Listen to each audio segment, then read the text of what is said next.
While it was a great game, we talked about how great the defense was, how awesome Kareem Hunt was. The play calling was kind of questionable in a way. We did find ourselves to be in the lulls, like we kind of have been. We said Pat was kind of off a little bit today. And Rumo does a really good job against Pat.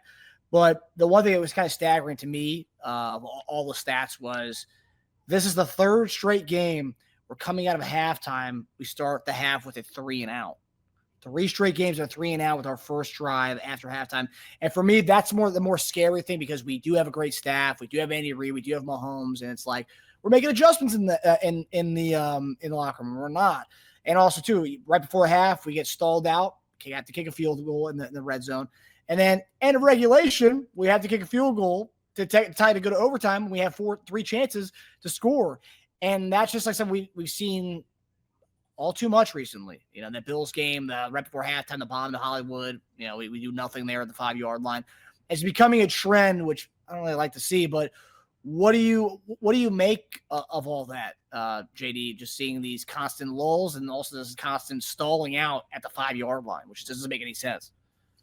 Shoot, we had a penalty that took us back, but we had 12-play drive before the half, which was, it looked good. Shoot, I thought we was going to go down the score. And then I think we had a penalty that kept us out of that. But then we came out the half. What's usually the first play that we do? Pass. We even ran. It was always a pass. Why don't we just start off running the daggone football? The second play was a run. It was like, geez, now you want to try to get yards on the run? This is what they expected, the second play. So I think we got to do a much better job on saying, hey, when we come out from the half, let's establish the run. Let's tote the rock. Let's give them a look. And even if it's successful or not, they know we're going to run the football. At least we got to threaten them with it. Go back in our own ways, and all of a sudden, it's a pass. I'm like, dang, okay, all right. Let's go back to our old ways doing things. So, yeah, I think it's another bad stat. What was it? The 4th time this season without a first half touchdown. Yeah, that's right. Say it again. Stat. 4th game this season without a first half touchdown. Really? Yeah. Hopefully this kind of gets us into, seeing that, obviously they look at this stuff, but hey, we ran the ball. We had more of a balance today than we've had all season. We won a game against a playoff opponent. Like I know everyone always likes to bring up, oh yeah, they haven't beaten anybody this year. They haven't beat any team in the playoff. Well, we just beat the number 1 seed in the AFC. So how's that? Take them apples. So like we just did that, and we had a balanced attack today. So hopefully they can go back to the drawing board and we go back to, run the ball. Not 30 times, but hey, 20 times. 15 to 20 times is a good sweet spot. And then if Pacheco's back, you have Rashard Smith. You have Pacheco getting 8 to 10 carries, which one of them. But, I'm just saying, like, you don't have to be 30 carries. You don't have to be all or nothing. But we can get 15 to 20 from Kareem, and then somebody else gets 9 to 10. So, we can still do that, get your 30 somehow. But hopefully they continue to go off this because I thought this was a beautiful game script, especially in the second half when they went 19. Kareem Hunt had 19 carries in the second half of this game. 19 of those things. That was where that came. And just what he got in the second half would have been more than what he got all season long in a single game. Isn't that nuts? What he got in the second half today was more than what he got in a single game all season long up until this point. So hopefully they can continue to build off this. I think Kareem Hunt deserves 20 carries a game. Seriously, I do. Until you find somebody else that's saying, okay, I can take a little bit of that load off of him, run it on the inside. Shoot, give him the 15 to 20 easy. And I do believe Rashard Smith, let him try to run a little bit of that down. If you're afraid that he's going to get hit or, get hurt, that's one thing. But, I like to see it. So. Yeah, hopefully they can get back to it. Continue this kind of what we did today and continue to mimic this.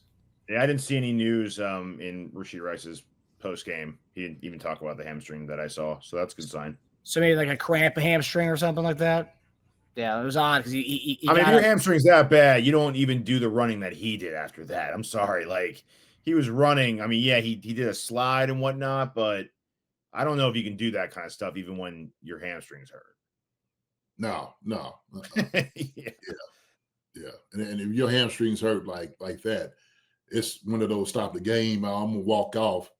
But the other catch he made, I seen him go down and like touching his toes, so it kind of told me it was more of like a cramp than it was like. I hope so. Like a Yeah. pool.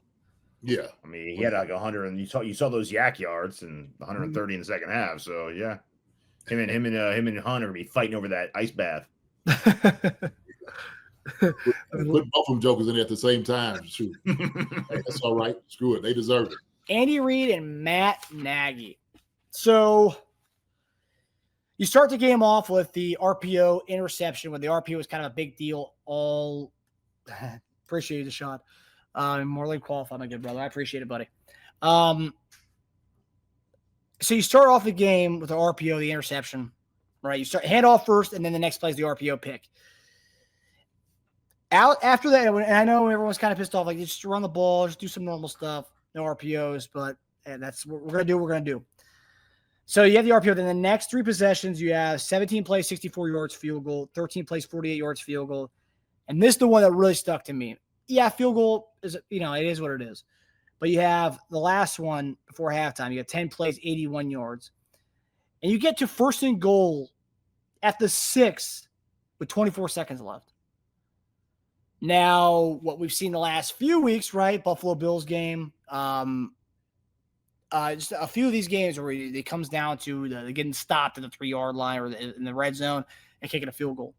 And you go all the way down there with 24 seconds left. You hit the ball to 6, first and goal. And we come away with a field goal. So there's that, right? It's like we need to figure out something in the red zone. I don't know what is going on, but either way, we kick a field goal, get it. And thankfully, Bucker and the special teams, the field goal block or field goal PAT unit came in and did a really good job this week. We had that missed PAT last week, but they came up and stepped up big today. We needed it. So now we go second half. Now this is where I have like my biggest issues, the second half. Third straight game of having a 3-and-out in the first possession of the second half. Come out of halftime, I want adjustments. I want stuff to be done. And we don't do anything. Like 3 straight games of doing that, horrible. Next possession, 5-play punt. And then fourth quarter. Now this is where things kind of changed a little bit. 5-play, 60 yards. Fumble. Kareem Hunt fumbles it. That's not on anybody. And then you come out the next drive, 11 plays, 56 yards, touchdown. Boom. Kareem Hunt goes in and does the Marcus Allen or Priest Holmes jump into the end zone, whichever one you want to say. Great. Fourth quarter's looking good. And we get 3-and-out. And there's this point where I'm like, okay, 3-and-out. We saw this a couple weeks. I think 2017 at this point. 2 weeks, last week, right, we had 2 3-and-outs. We were up 19-16, and then 19-19, 3-and-out again. So it's like, for me, I think the 3-and-out here was kind of maybe set the stage for a little bit as far as, is it going to be the same old? Are we going to make any more adjustments? No. Then we get the ball back again, 15 plays, 87 yards, field goal. Now this, again, we go right back to the end of the first half. Get down there, 1:05 seconds left, first and goal at the 2. First and goal at the 2 with 1:05 left. Easy touchdown. We're going to end this game. We're going to go home, be happy. No, we end up kicking a field goal here and then have to go to overtime. And I'm sure everyone's like, oh, man, we're really putting us through this. Our gray hairs continue to grow. But no, we come in, and thankfully, I'll get to the defense. They were amazing today. But get that ball back, get 3-and-out. You get the ball back, another double-digit play drive of 80 yards or more. You kick the field goal, you win the game. Fourth quarter offensively, from fourth quarter to overtime, 287 yards total there. Just totally dominating them. Feeding Rashee Rice, finally finding something with the middle of the field. Rashee Rice eating in the fourth quarter of this game. And of course, you ran the ball. You finally listened to all the critics and all the fans and chief concerns, JD and I, Teja, to run the ball, finding balance. And you finally did it. So all that, I know it's a lot of field goals, and I know we kind of got dominated as far as the red zone stuff today, 1 of 6 in the red zone. I'm going to go Andy Reid and Matt Nagy just because they went out of their norm, out of their usual. I'm going with a B. I'm going to go with a hard B for Matt Nagy and Andy Reid on their play calling today. So or yesterday. So that's where I had it. JD sent me a text with his grade, so I'll read you verbatim what JD said. So grading the offensive coaches, Andy Reid and Matt Nagy. Kudos to the staff for running the ball as much as they did. I believe this was a key to victory of getting Kareem Hunt 20-plus carries. They need to be better in the red zone and coming out at the half, but I gave the coaches a solid B. So JD and I, same page with the B. What do you guys got for the coaching staff, for the offensive coaching side of the ball? What do you guys have for this game? And I feel like this is a more of a tale of two halves kind of thing, where first half was kind of ugly, but we were killing them in yards. It was kind of where it came down to the red zone. I think that's where the issue kind of lies in this game. But yeah, I have it as a B. JD has it as B. What do you guys have for the offensive play call? I'm seeing C. I got C. I will say it was tough for me because I first had C plus B minus. I was like, you know what? They broke trends, and I'm sure that was really hard for Andy Reid to do, and we did it. And talk about trends, right? I'll get to when we talk about Kareem Hunt. B adapted. They adapted and ran the ball. Yeah, I mean, I think you needed. We piss and moan when they aren't running the ball, right? They finally do it. I feel like it's time to finally, give them praise for it. And to B, I'm obviously I want them to clean up their red zone stuff. I mean, it's inexcusable to have two possessions beyond around the 10-yard line and you can't score. You score field goals. That's the part that really bothers me. But yeah, tail two halves. Also play calling B minus. And if we had run at the goal line, A minus. Yeah, I will say at the 6 with 24 seconds left, I will say that was kind of tough to do. Because I don't think we had maybe one timeout left. So I get that. But at the end, I feel like we should have I don't know. I think it's inexcusable. 105 left in the game and you can't score a touchdown for the first and goal at the 2. Crazy, man. That's crazy. The whole Chiefs YouTube community kept saying run the ball. Everybody was saying it. Everyone was saying it, but they finally broke out of their norms and tendencies. You break tendencies. As Andy Reid has always been a pass-happy guy, you finally broke it. And here's another thing, a crazy stat. Kareem Hunt yesterday became the first running back in the Andy Reid Kansas City era to have 30-plus carries in a game. So that was the first running back Andy Reid has had in Kansas City with 30-plus carries in a game. So when I'm talking about breaking tendencies, he really broke tendencies yesterday. That is wild to me. So we'll give him that. So JD and I were locked in at B, and we've seen mostly B minuses and C's and C pluses here. So, all right, let's get to quarterback. Now, it's tough. It's tough. So I'm going to read what I have here. This is tough. So now it wasn't Mahomes' best game. I think we could all agree. Missed a lot of throws. Seemed like he was getting happy feet in the pocket. And I get it. Towards the end of the game, when Trey Smith's gone, you have Frank Caliendo, I'm calling him, blocking. I'd rather have Frank Caliendo blocking for me on the right side than Mike Caliendo. But nonetheless, he was getting kind of happy feet, running out of the pocket when he didn't need to in this game. Just never felt comfortable in the pocket, it seemed like. And then overtime, fourth quarter, when we finally had some comfortability in the pocket. So I will say that.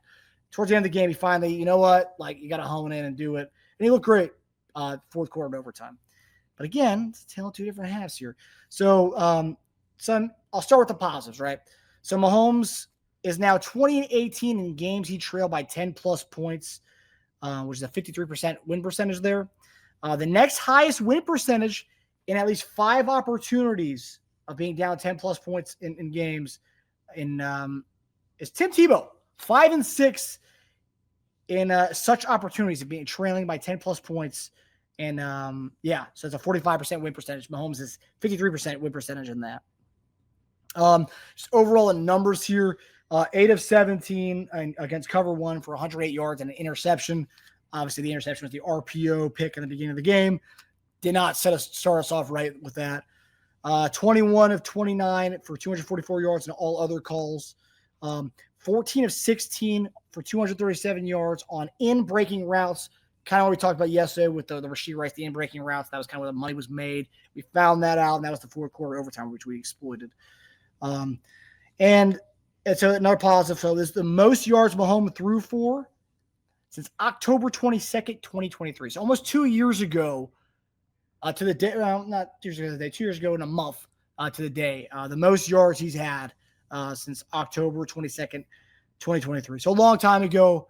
for him to have the yards. He had 352 yesterday. You got to love the yards. Just ugly game, a lot of missed throws, and it was it wasn't Pat's best. But since I am the substitute teacher, I'm not JD. JD's usually the harder critique when it comes to stuff. I'm a substitute, so I'm a softie. I like Pat a lot, and so does JD. But JD has a high standard for all the guys here. But I'm an easy grader here. I'm going to go B just because it did look like it was done 20-9. It looked like we were down and gone, especially after that Kareem Hunt fumble and the pick in the start of the game. But when things get tense, there's no one better to have in the ball in your hand than Patrick Mahomes, number 15, taking us down the field to win the game in overtime. I mean, hey, I think I saw a stat that he's 7-0 in overtime. I mean, no one has yet to beat him in overtimes yet. So I'm going to go B here. You can go B-, you can go C+, really. But I'm going to go B here. I think what he did in the fourth quarter and overtime, I think that's something to commend him for. So that is what I have. Now, here's what JD has here. Let's see what JD gave our quarterback here. Uh-oh. Okay, so quarterbacks. This was an up and down game for Patrick Mahomes. In my opinion, he had happy feet, like I said. A little indecisive, poor decisions early, but finished off with a strong game to catch the victory. Okay. PM15 needs to do better and will do better. C+ or B-. So similar, I had B. I said you could have B- or C+, but I had B. JD goes B-. So not bad. Curious what everybody else has in the chat here for Pat. Okay, so I'm seeing B-, I'm seeing C, I'm saying D-. Ooh, oh no, special team, sorry. Pat was shredding folks in the second half. So yes, it's the fourth quarter overtime, which really changed it up for Pat. DJ Jazzy 1, QB15, B-. Don't throw an interception off the get-go, A-. Okay, that's fair. Well, we broke it up into half. So first half D, second half a B. QB first half C, second half B. Okay. A-, all right, A for Pat scrambling, B-, B-, B-, C+. Okay, so yeah. All right, not bad. Not bad at all. C, B. Okay, solid. Oh, Pepe Trades, I haven't seen you in forever, buddy. Marcus holding it down for the Chiefs at the round table. Hey, appreciate you, buddy. Hey, tomorrow's going to be a good one. It's going to be a good one. I promise that. And hey, I think the Broncos lost to the Colts and we beat the Colts. So by certain people's measures, that means we're better than the Broncos. But yeah, I appreciate the Pepe. Okay. Sorry, I need some juice for the other voice here. Okay. All right, now we're going to go to running backs, I believe. Let's see. Yeah, running backs. All right, so I got some fun stats for you.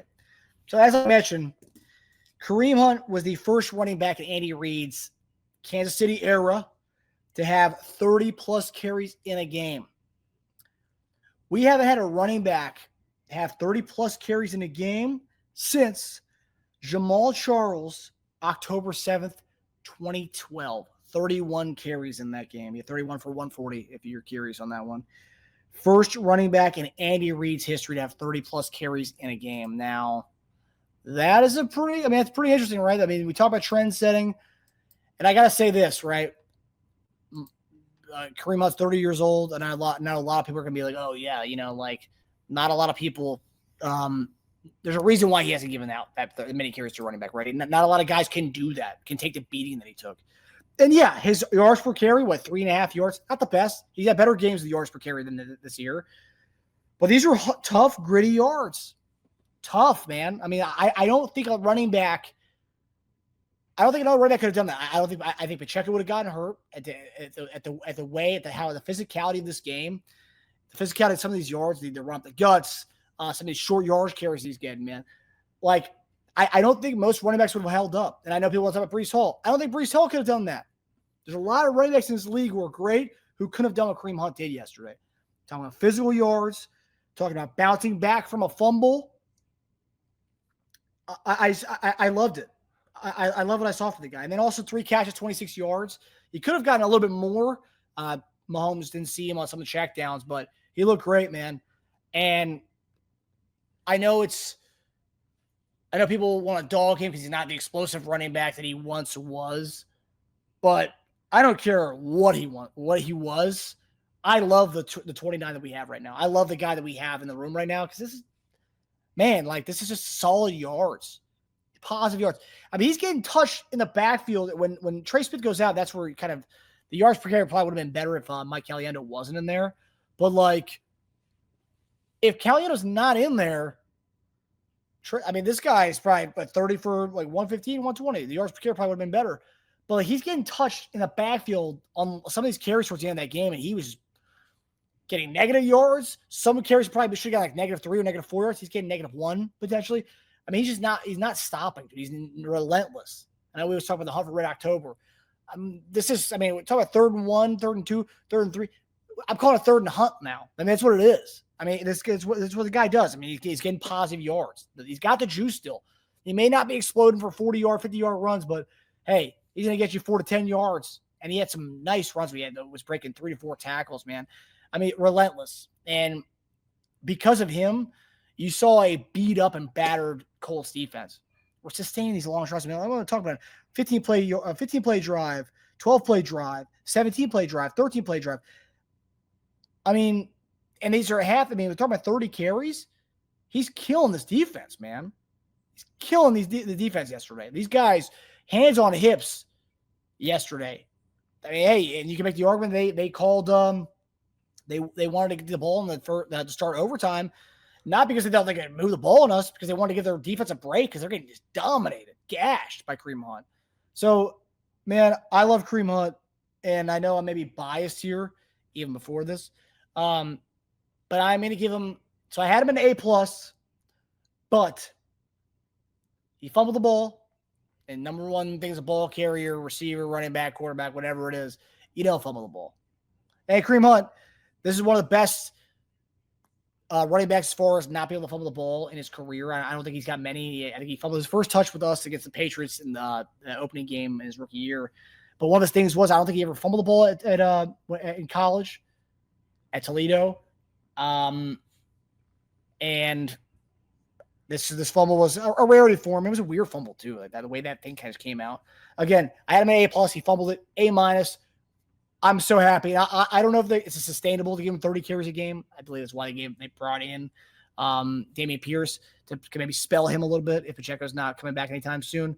But I hope they continue to give him the ball 20 to 25 times, 15 to 20 times. More so than 20 times. I mean, he got the ball. He caught off the couch last year. He had 4 straight games of 20 carries. Hadn't been done in a game in Kansas City since Larry Johnson, of games of 4 straight 20-plus carry games. No one had done that since Larry Johnson. Now, obviously, you guys know that was JD time. So, like, we like to smash about football. We like to go gritty and just pound the rock. First running back to do that since the LJ days, 4 straight games of 20-plus carries. That was last year. And then this year, first running back in Andy Reid's chief tenure to have 30-plus carries. And honestly, I don't even know if he ever did that in Philadelphia. I have to imagine he did with Brian Westbrook. I have to look at the numbers there. But, hey, man, Kareem Hunt, A-. Really happy with what he gave us. The fumble is why I get the A- there. So I had to do that. Otherwise, A+. Ooh, interesting here. And also, I'll mention CEH gave us some good minutes or some good snaps yesterday. Rashard Smith, I'd like to see him more involved. As far as giving me more than a jet sweep, I don't know why they're not handing the ball off to him. Just give him spell him a little bit. The screen game was nice. That screen that we had with him, unfortunately, it was called back. But I liked what I saw from the running backs as a whole. So I'm going to go A-, mainly because Kareem Hunt was just a beast. So JD has this.